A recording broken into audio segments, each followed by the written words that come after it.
Alright guys, welcome back to another video. In today's video we're going to be talking about tips and tricks that pros, fishermen don't really want you guys to know and try. Tip number 1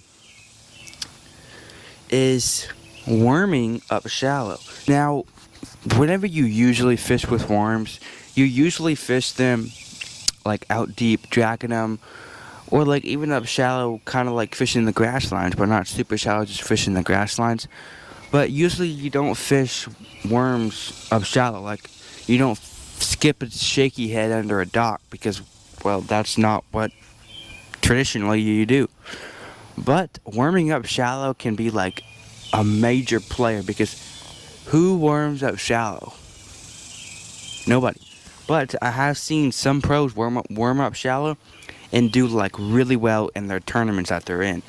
And then because like worms are not, they're not as easy to skip as like a jig or something, but they're not difficult to skip.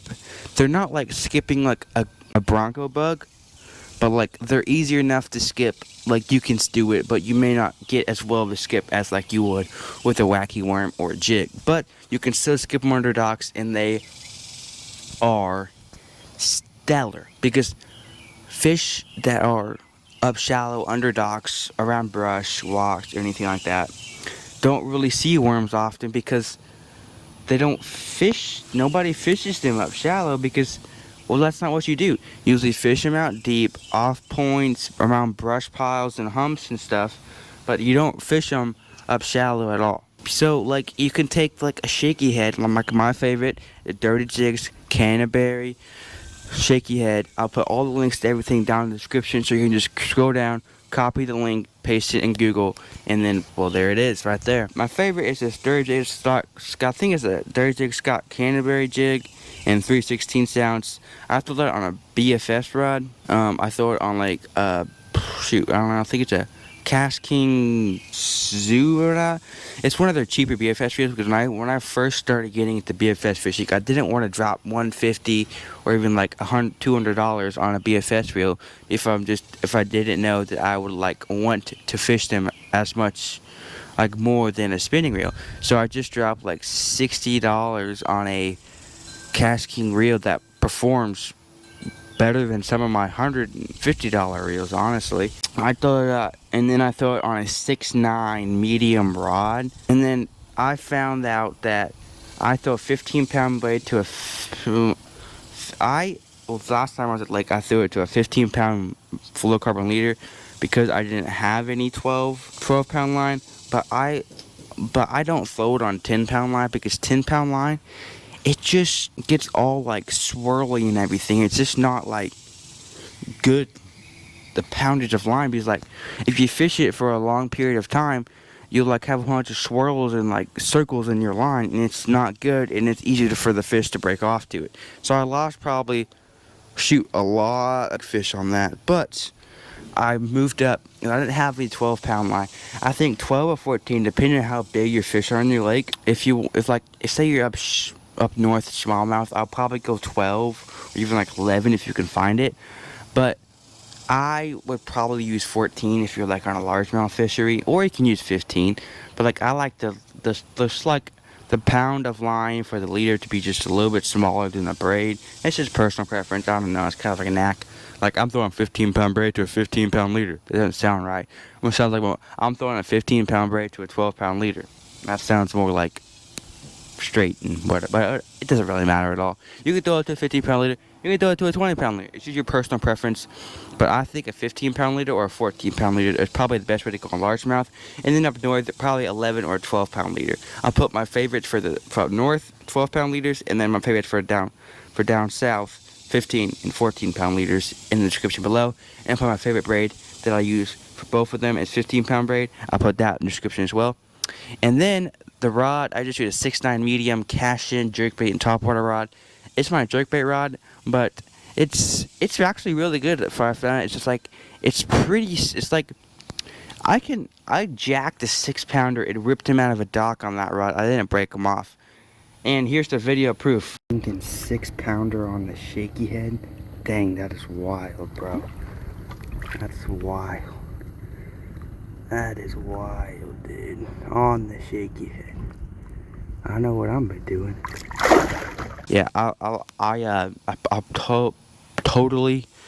I didn't get it on camera because just some technical issues with the mic that day. I was dead and I had to charge it, and yeah, so I didn't film that day, but I did end up catching a 6'2", I believe what it was, 6 pounds 2 ounces under a dock off shallow, fishing shaky head. And I was fishing a jig earlier and I only caught one fish that was probably around 1.5 pounds. So 6 pounder, shaky head. And then my favorite worm, that's probably big wheel. Like, depending on where you live in the country, if you're up north, you probably want to go to like a smaller one.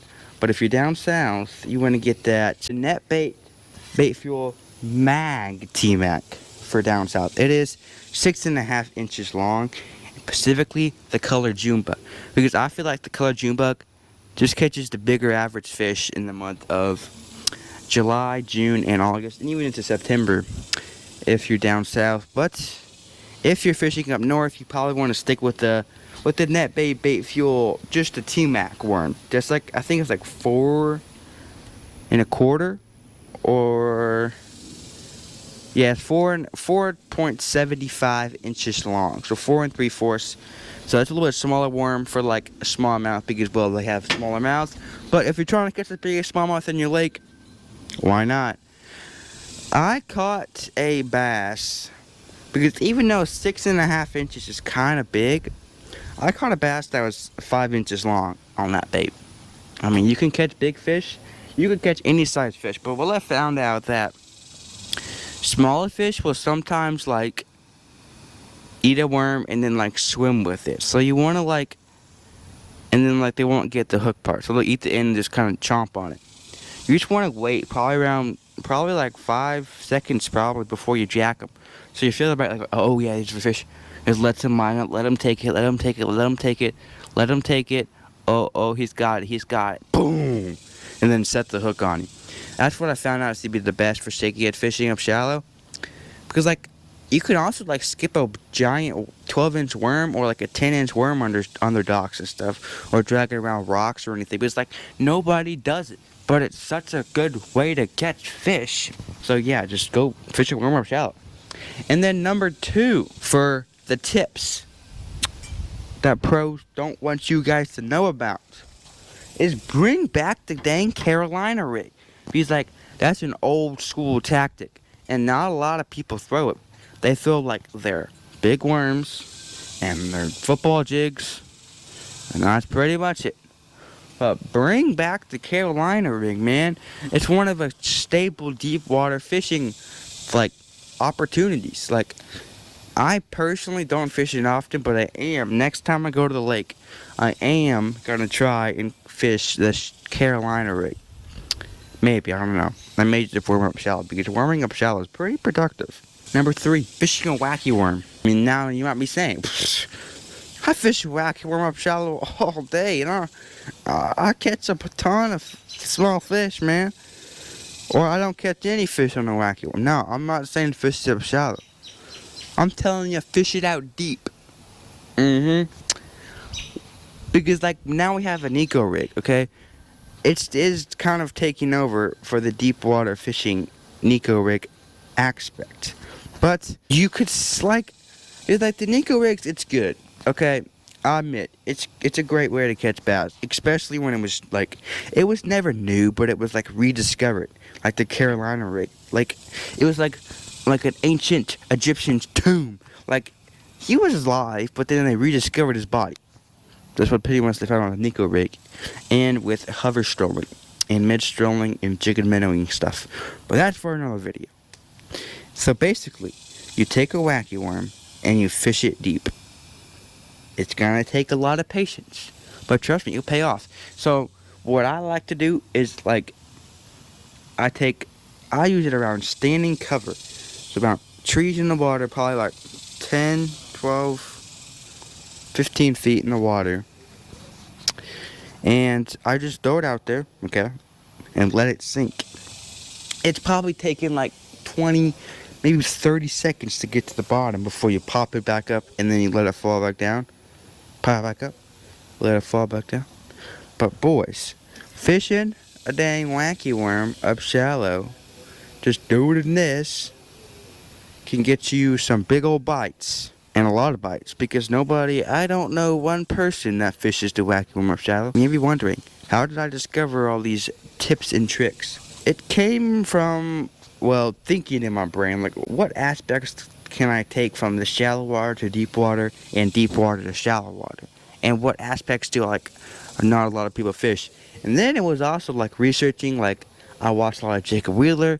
I watched a lot of, like, random people. I just watched all their videos on YouTube and took things from that person and little things from that person and made it into my own video. And then another trick and tip for fishing in the month of June and July and August: fishing a flat-sided crankbait, especially if everybody in your lake is riprap banks and you're throwing like your Bill Lewis ATVs, your 1.5s, your 2s, your 1s, your 0.5s, even if they make those. I don't even think they make those. But fishing a flat side, because like, you don't fish flat sides in warm water. That's a no-no. Really? Have you really tried fishing a flat side? Now, me personally, I found this trick from Jacob Wheeler. I give all the credit for him. But like, if I think about it more, like you say, you want to go more subtle when you're fishing on highly pressured bodies of water. So why would you throw a wider wobbling crankbait on, then you want to fish subtler on highly pressured bodies of water? So why not just fish a flat side, because it's more subtle than a big wide wobbling square bill? Connect the dots. But I personally don't have any, because in East Texas we don't have a lot of riprap banks, because, well, we have a lot of trees and we have a lot of grass and a lot of sticks and maybe every now and then a rock or two out deep, but usually we don't have a lot of riprap banks. So if I wanted to, I'd probably have to go to like North Texas. Well, I live in North Texas, but I fish a lot of East Texas lakes. There's a squirrel right there. Oh my goodness. Can y'all see that? There's literally a squirrel just chilling. Oh, he got him. Oh my goodness. There's a squirrel just chilling right there. Bro. Y'all have to see that. You see that squirrel right there? He's just digging a nut up in the water. I'm digging a nut in the ground. That's cool. I'm just chilling right on my patio bench here, just in the chair next to the grill. And there's this dang squirrel just popped up and just started burying a nut in the ground. Everybody says to go more subtle, but I just go more subtle than crankbaits. And like, I don't know if you want to throw like your red colors or not. I haven't found that. But if you probably could if you want to. You can try out your red colors in dirtier water. But you want to make sure that you fish this in dirtier water. I don't know. You can probably fish it in clear water. But I find that it's just, I don't know. I don't know if what I found, because like, I've never fished it before. I just found it on Jacob Wheeler, then I've researched it a little bit more. And what I've heard is like, it really does work. So I don't know. I'll have to try it one day. I have another tip right here. I was thinking about, what other lures do people not fish often? A weightless stick bait. Now, I don't know if, I don't see a lot of people, especially in the lakes that I fish, slow down with a spinning rod or a BFS rod and fish this thing. Because like, that's just a wacky worm with a straight sink hook on the back. I don't know. I don't fish with it a lot either, but like, I first found out this when I was like, when I first started really getting into fishing, like probably like 4 years ago, something like that. When I really started getting into fishing, I was looking at ways to catch a lot of bass, and I found out this way. But like, it's like wiggling a Cinco weightless. Because like, I think a lot of people say, oh, you can fish the Cinco weightless and like slay them. But those people that say that, I don't really think they fish it weightless. Because, like, whenever, like, I'll see them, like, they'll make videos out on the water. And, like, man, I'm struggling out here, bro. I've been fishing my jigs, my Texas rigs and everything. But, like, in their top baits of the month, oh, they put in a weightless stick bait. But they never have it on tied up on their deck. So I don't know about that, man. I don't know about that. But I personally haven't fished that since probably, shoot, April. When I fished it, I caught like 2 fish on it in the spawn. That was it, man. And that the second to last tip I got is throwing mix matching jig trailers and then adding spike it to them. So right now I have just a Guggen swim jig that I absolutely slapped them on during when the bluegill was spawning, and I just have a black and blue trailer on the back. And like right when because like I ran out of green trailers, or like green pumpkin trailers. And then so I was like, I don't have any more green pumpkin trailers, but I have black and blue trailers. It's like I've heard of people fishing with mixed match colored jigs for a long time now, but I've never personally tried it. So I'm like, why not try it? So yeah, I put it on there and literally, second cast, catch like a 4-pounder. Sixth cast, 3-pounder. I go on catching like 7 more fish than I would. And then I go back. I was fishing like, I only fished like probably like 100 feet of bank and caught 7 fish. Or like 7 or 8 fish, I don't know. It's somewhere around there. And then like where I would go like 200 feet of bank with a natural color, I only catch like maybe 3 or 4 fish. So I don't know. And then I go back through where I fished the green pumpkin jig, and I catch 3 more fish. I'm just saying, man. I'm just saying, I don't know about that. And then I tried fishing it with like, okay, so I found out that with the swim jig, what if I try it with a pitching jig? Skip boat docks next day. Bam, absolutely slap them on boat docks. Lose a 10-pounder. Yeah. Well, that day it was a little bit darker because it rained overnight, so I used a June bug color jig with a black and blue trailer. Literally lost a 10-pounder. Yeah, I know. So, yeah, mixed matching your jigs can produce some big fish up shallow. Or out deep, wherever you fish a jig. When I was planning to make this video, I was thinking about ways, like, what ways do I know, like, you're supposed to fish it? And what ways can I mess it up and fish it differently? That was my whole goal. Messing up the traditional ways of fishing stuff. So yeah, warming up shallow. That's not traditional. Mismatching jig colors. That's not traditional. Putting spike it on the back of your jig. That's not traditional.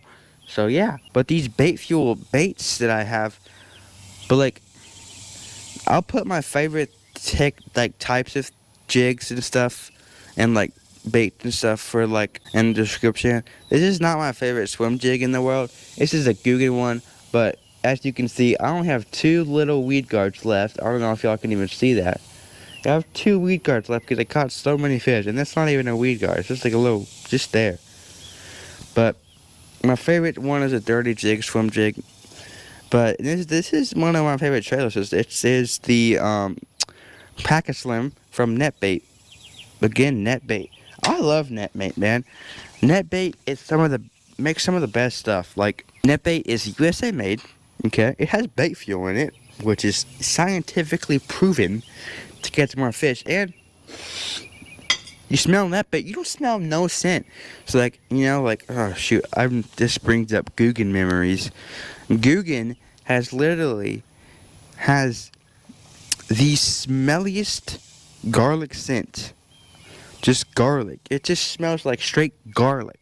Like they took garlic and then just dumped it in their bait. Or their like plastic they make the bait out of. Like, they just took an onion, they took a piece of garlic, chopped it up, and threw it in there, and called it a day. That's what their bait smells like. This video that NetBait's made, and how they scientifically proven that NetBait is literally better than any other bait on the market. So, I'm just saying, NetBait is really better than anything else. So I use a lot of NetBait. That's why I use that Shaky head, that NetBait T-Mac, and then I also use a Pack Slim, and then I'm like moving into them, and I've used the B-Bug before. The B-Bug caught a lot of fish during the spawn on that, and then I want to use the T-Mac. Was it T-Mac or is it C-Mac? I don't know. It's that big worm, the NetBait's big worm. So if you're NetBait out there watching this video, please feel free to comment, and I will love to partner with you because I absolutely love your baits. It's better than any other brand. And if you've gotten this far in the video and you're enjoying it, why not hit that subscribe button, leave a like, and leave a comment of any other tips that you may want to like techniques that like pros don't want you to know about. Like something like Jacob really does when the cameras aren't rolling. Oh yeah, get back to my last tip. Think of this fishing shallow. Because like, I feel like everybody goes offshore. Everybody goes on the points. Everybody goes on ledges. Everybody goes on the humps. Because like, if you have like good mapping, you can technically see where it all is. But like, or if you've mapped your like little small private lake out like I have, you know where everything is. So like, you know where the brush piles are. You know where the humps are, you know where the points are, you know where the ledges are, you know where the drop-offs are. So everybody goes out and fishing because like, oh, what do fish do? All the fish move deep in the summer. It's colder water, there's more bait, they got a whole bunch of shad to eat, man. But like, listen, bro. Listen, Chad, who's probably watching this video, wake up. Bluegill are one of the major food sources for the bass. And where do bluegill live? Tell me, Chad. Up shallow. And especially because the bluegill are spawning. Because like in clearer bodies of water, you'll see like 6 or 7, like 6 or 7 bass in a wolf pack, literally going up like scaring the bluegill off their bluegill beds, and then they'll isolate like a 6 to 8 inch bluegill, and then they'll eat it. Yeah, I know. It's pretty gnarly, but it's some of the best fishing. You see, if there's like a wacky worm in the middle, holy man. That's another thing. That's why wacky worm is sell. Or weightless stick bait up there. Woo, buddy. Swim jig, black and blue trailer, little bit of chartreuse. Woo, buddy. I like saying, woo, buddy. It's fun to say, woo, buddy. That's fun to say. Alright. And then like, because like I've noticed on my smaller private bodies of water that I fish, a lot of people that fish those, like, I live on a lake.